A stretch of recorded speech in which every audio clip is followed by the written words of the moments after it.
dalam bab 2 ni sebenarnya saya kongsikan apa yang perlu anda buat sebelum anda membeli rumah ataupun sebelum anda melakukan langkah untuk memiliki rumah. Okey, yang paling mustahaknya saya letakkan di awal bab 2 tersebut.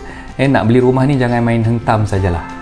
Okey, so jangan main hentam je. Nak beli rumah ni bukan macam kita suka-suka nak beli baju ke, suka-suka nak beli orang kata apa, makanan ke so rasa-rasa sedap mata memandang kita terus beli, rasa-rasa bau dia tu menyengat macam sedap je kan kita terus beli makanan tu so nak beli rumah ni sebenarnya kaedah-kaedah yang saya akan terangkan pada tuan-tuan perempuan pada pagi ni sedikit sebanyak tuan-tuan perempuan perlu lakukan dan pastikan yang tuan-tuan perempuan buat langkah-langkah ni sebelum bertindak untuk membeli rumah. Okey, apa langkah-langkah yang saya katakan dalam buku tersebut. Okey, skill pertama tuan-tuan perempuan perlu check market value. Ini paling mustahak tuan-tuan perempuan. Jangan pula kita terbeli rumah di atas market value. Okey, tuan-tuan perempuan biasa tak mendengar istilah ni, median price. Median price, median, M-E-D-I-A-N, median price. Apa yang dimaksudkan dengan median price tersebut? Median price ni sebenarnya adalah harga di tengah-tengah. Dia tidak terlalu tinggi dan tidak terlalu rendah. Kita kena kenal pasti rumah yang kita nak beli tersebut, adakah rumah tersebut di atas paras median ataupun di bawah paras median. Okey, kalau misal kata rumah yang kita nak beli itu tadi, contohnya lah katalah rumah di Ceras. Okey, saya tengok paras harga median. Paras harga median dekat kawasan Bandar Tunku Sino On dan juga Ceras Perdana ni untuk rumah apartmen yang berkeluasan lebih kurang bawah 1000 kaki persegi, harganya adalah lebih kurang 220,000 ke 250,000. Itu harga median yang saya nampak lah, 220,000 ke 250,000. Okey, dan bila saya tengok kebanyakan rumah-rumah apartmen yang berada di sekitar kawasan Bandar Tunku Sino On Ceras ni kebanyakannya berkeluasan sekitar 1000 kaki persegi ke bawah. Ada yang 880 kaki persegi, ada yang 950 kaki persegi, macam-macam lah. Dan bila kita tengok dari situ sebenarnya tuan-tuan perempuan perlu bahagikan harga yang dapat tu daripada observation yang tuan-tuan perempuan buat, daripada research yang tuan-tuan perempuan buat, kena tengok berapakah harga sekaki persegi. Okey, maksud saya kat situ. Okey, contoh katalah tadi kita dah tengok harga yang biasanya diiklankan di dalam mudah.my dan sebagainya.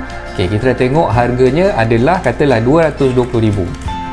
Okey, 220,000. Okey, kita kena bahagikan 220,000 tu bahagikan dengan jumlah kaki persegi rumah tersebut. Katalah jumlah kaki persegi rumah tersebut adalah 950 kaki persegi. Jadi harga untuk sekaki persegi adalah RM230, lebih kurang begitu. RM230 untuk sekaki persegi. Jadi kalau tuan-tuan perempuan dah kira daripada keluasan rumah tersebut dan juga harga yang ditawarkan oleh penjual, tuan-tuan perempuan bahagikan harganya dengan jumlah kaki persegi, tuan-tuan perempuan boleh dapat sekaki persegi berapa kosnya ataupun berapa harganya. Macam saya dah bagi contoh tadi, kalau katalah 220,000 bahagikan dengan 950 kaki persegi, maka tuan-tuan perempuan akan dapat RM231, lebih kurang RM230 lah, senang kan, kita bundarkan saja. Okay, so RM230 tu adalah harga sekaki persegi untuk rumah-rumah apartmen yang berada di sekitar kawasan Bandar Tunku Sino On Ceras. Okay, tak kira lah rumah tersebut apartmen tingkat 1 ke, tingkat 2 ke, tingkat 3 ke, tu nanti dulu. Yang penting tuan-tuan perempuan kena fahamkan berapa harga median yang telah pun diiklankan dan berapa sebenarnya harga sekaki persegi. Okey, so harga median ni maksud dia yang saya nyatakan tadi, kalau katalah kita tengok paras harga yang paling rendah katalah 210,000 katakan. Ada rumah yang nak dijual pada harga 210,000. Ada harga rumah yang paling tinggi nak dijual pada harga 250,000. Okey, so maknanya 210,000 hingga 250,000, ambil harga yang tengah-tengah. Mungkin harga yang tengah-tengah tu 225,000 ataupun 230,000. So daripada 230,000 tu anda kena bahagikan dengan jumlah square feet. Berapa square feet keluasan rumah tersebut. Tu dapatlah harga untuk sekaki persegi. So tu yang saya kata tadi, kita anggarkan katalah harga median untuk rumah-rumah yang saya tengok tu, harga yang tengah-tengahnya adalah RM220,000, maka sekaki persegi adalah RM230. Okey, daripada harga RM230 ni, anda cuba cari rumah yang berharga bawah daripada RM230 sekaki persegi.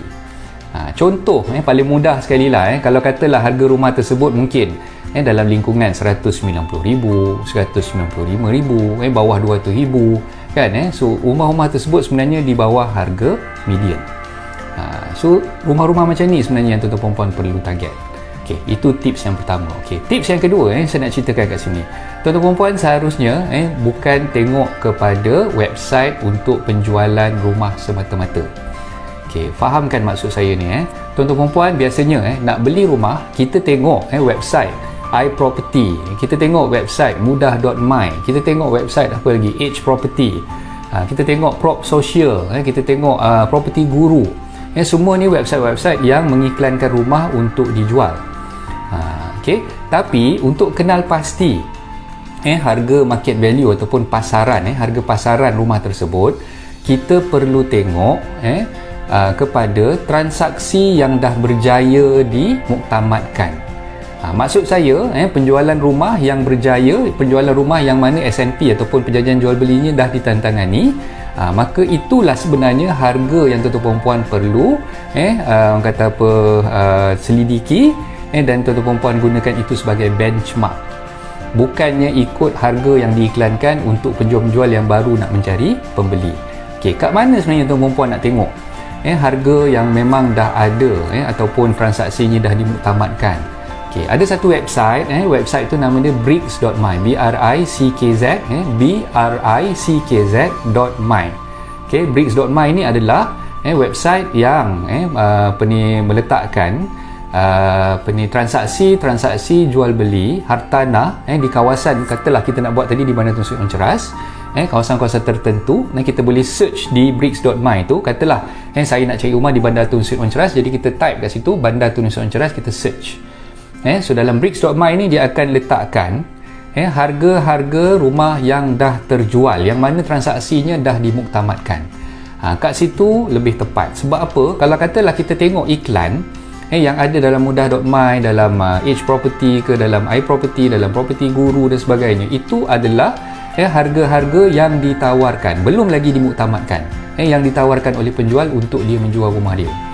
Jadi untuk lebih tepat, sebaik-baiknya kita refer kepada bricks.my. Sebab apa? Bricks.my ni dia akan menunjukkan kepada kita transaksi harga jual beli yang dah dimuktamadkan.